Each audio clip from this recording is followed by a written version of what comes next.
kind of weather you can expect in England, not here. But thank you nevertheless for being here this afternoon. And thank you, Munira, for the introduction as well. Thank you.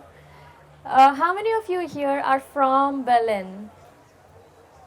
How many of you here are from Germany? And how many of you here are from Europe? Super. Anyone from further away, from the US? Fantastic. And anyone here from Asia? Super. Thank you. I'm going to talk about how we use the power of technology to upgrade human operating system. And I know this is like long words, but maybe I want to start with let's align on what do we mean by human operating system. And any thoughts, any ways to articulate what that means for you? Sensory. Yes. Your mind and your body. Mind and body. Subconscious. Subconscious, fantastic. Thank you. The way I like to language it is that just like on a device, you can have the operating system allows for certain applications to work or not work. As individuals and as human beings, we already come with a set of downloaded programs and behaviors and ways of thinking.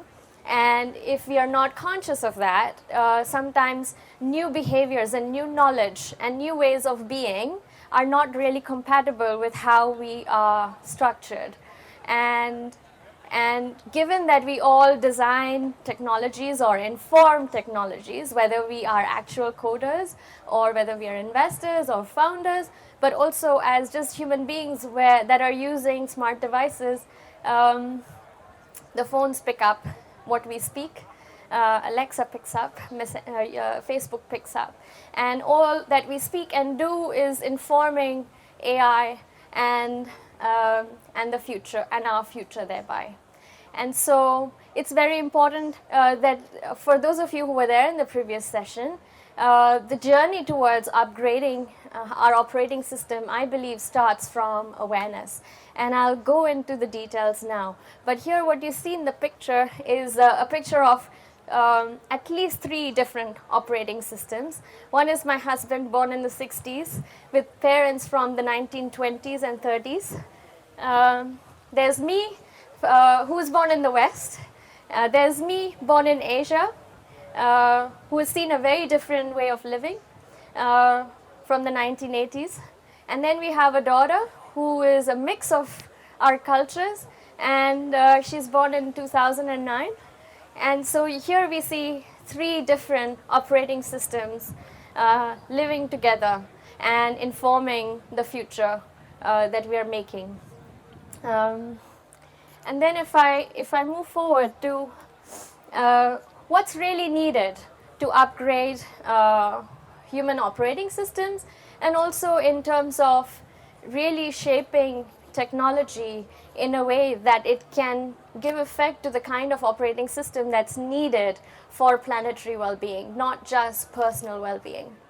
And for that, I think what is really needed first, irrespective of many different things, is a shared worldview. And worldview can comprise of many things, but one aspect of worldview is to see that there is a possibility that all human life and all planetary life can flourish, and that there is a possibility in which we can collaborate and create technology that can enable us to see and live and make that future happen.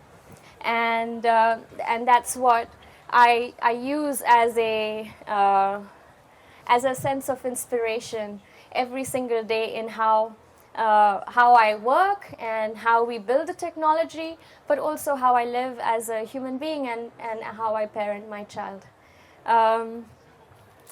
And what I want to go on to next is one principle that is really needed, and 3 steps to actually unleashing the power of technology to make that future possible. But before we go there, I want to bring in the Sustainable Development Goals. Many of you will have heard this. I do personally believe that this is a blueprint or the world's to-do list for the next 12 years. And if we can align our action in whatever we do, whether it is for profit or non-profit, but ensure that in our design and in our codes and in our frame of reference, that we can keep certain principles in mind and use this as a blueprint, we can create that future where all plant life, all animal life, and all human life can flourish. And how exactly is it possible? And some of you may have seen the UN Sustainable Development Goals. Some of you may know it intimately. In a nutshell, these are 17 goals agreed by 193 countries in 2015 for the next 15 years. And whilst they're complex, as an individual, I was really interested in how do we actually mobilize people, how do we mobilize money to actually make that happen. And I use that as a way to start the business I started, which is Maanch, a global platform designed to integrate and map and match funding towards creating that future we want in a real-time basis. I won't go into the details of Maanch right now, but I do want to share some highlights of having researched the goal framework and having split the details and aggregated data for 156 countries. And here is what the map looks like. I don't know if it's clear for everyone from the distance, but this is data for 156 countries, 17 goals, all aggregated and normalized on a ranking of 0 to 100. And what we have here is a map of what the world looks like last year, actually, even though it's 2019, it's 2018 index.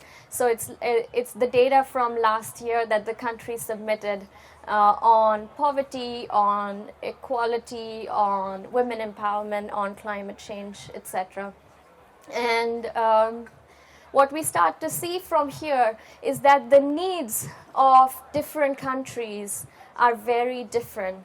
And to design solutions to achieve these needs have to adapt with the requirements of the countries, but also have to adapt to the operating systems that function well in those countries, given that we all have cultural orientations to how we adopt or don't adopt certain policies and certain interventions.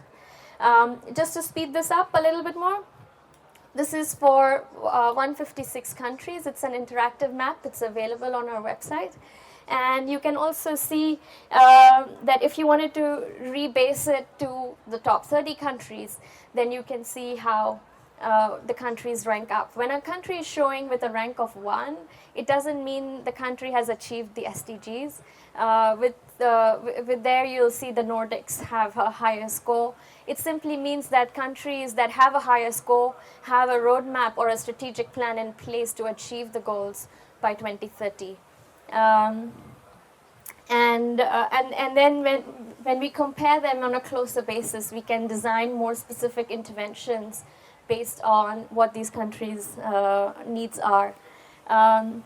Again, the map can be rebased by regions. So if you wanted to see European rankings or Asian rankings or African rankings, the map changes color and you can start to see where the priorities are or not. If we speed that up a bit more, you can also go deeper into how these scores can be clustered individually on a goal-to-goal basis. So here this is for goal 4, quality education. And then you start to see a very different map. The need for education in Africa is a lot more than in any other country. And that's not to say that countries like in Europe don't need education. There is space for innovation, but in terms of basic infrastructure for education, these countries still lack that kind of investment. Continuing further, this is more specifically on a sub-goal. So goal 8.7, which is on ending modern-day slavery. It shows a very different map.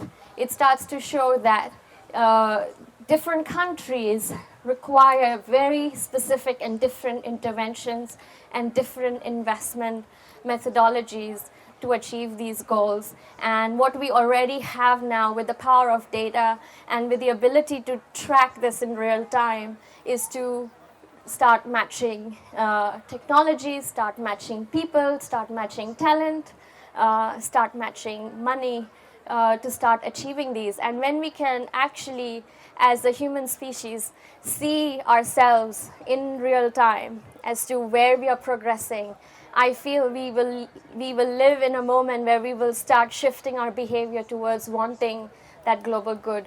I think that goodness is there in all of us. It's just that we have not so far had a system where we can see ourselves. And that's what we have the vision of creating, and the vision of creating in the next 3 to 5 years, so that we can start moving capital towards where the needs are highest.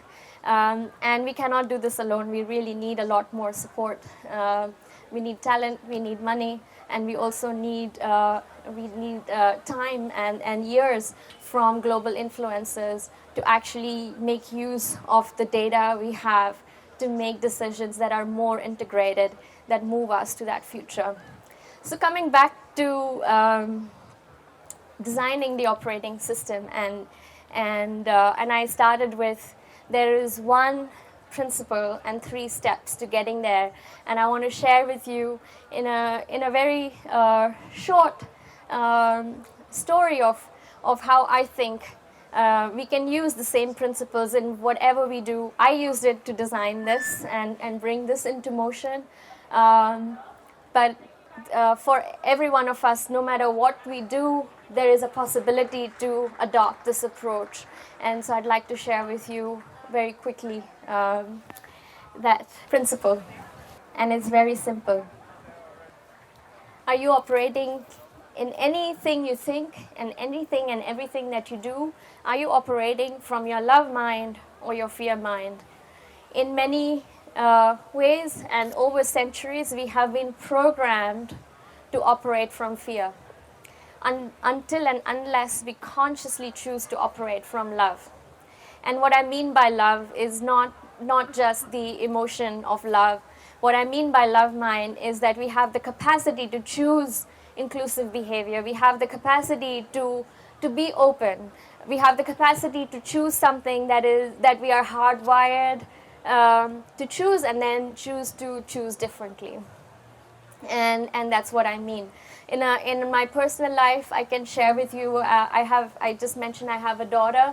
She's 9, and the way I exercise this principle is, if she does something that I think is mirrors what a fear mind would do. For example, if she didn't want to share a toy with her friend, my simple question to her, is that a love mind behavior or a fear mind behavior?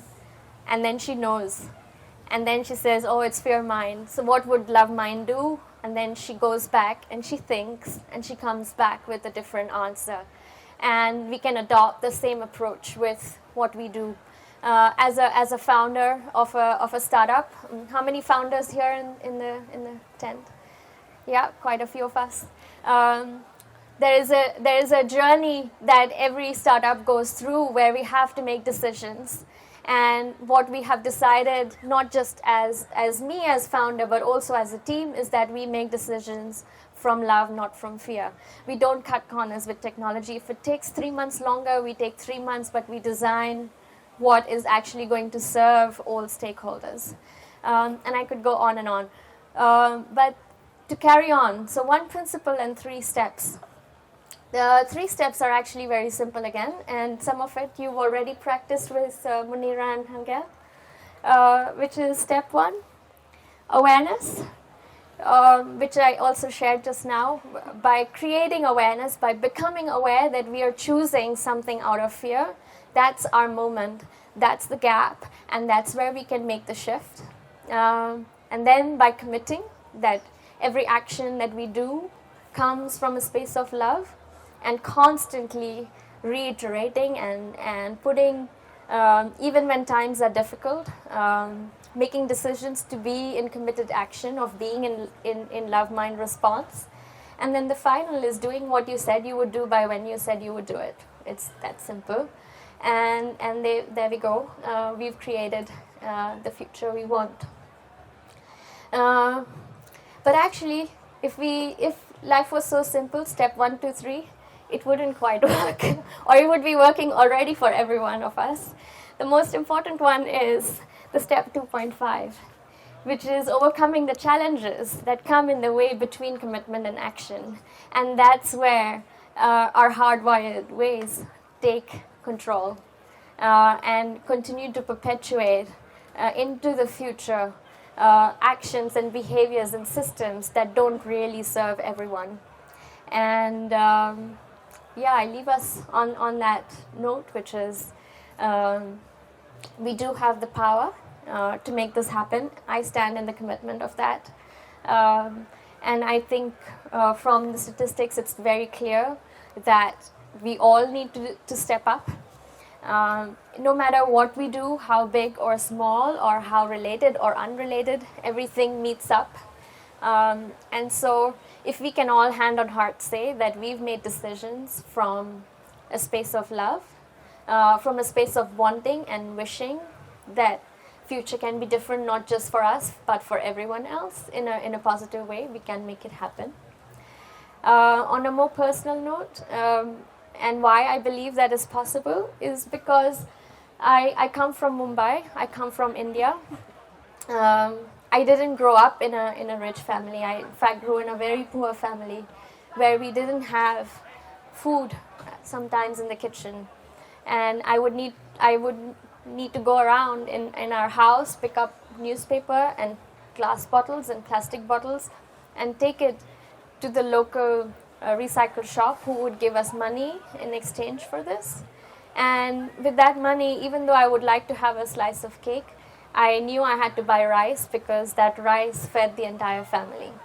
So I know how little it takes to really create a life where people can make decisions from love. Because half the world's population, when they are living in what we call in Maslow's needs hierarchy, in their survival mode, it is really difficult for them to make choices that are different. And so if we can enable the transition of a lifestyle that enables them to rise out of their survival needs, we can create that future. And as a founder, as a human being, as a mom, that's the future I want to create. And I want to work with everyone that sees eye to eye in making that happen in the next 10 to 12 years. Thank you.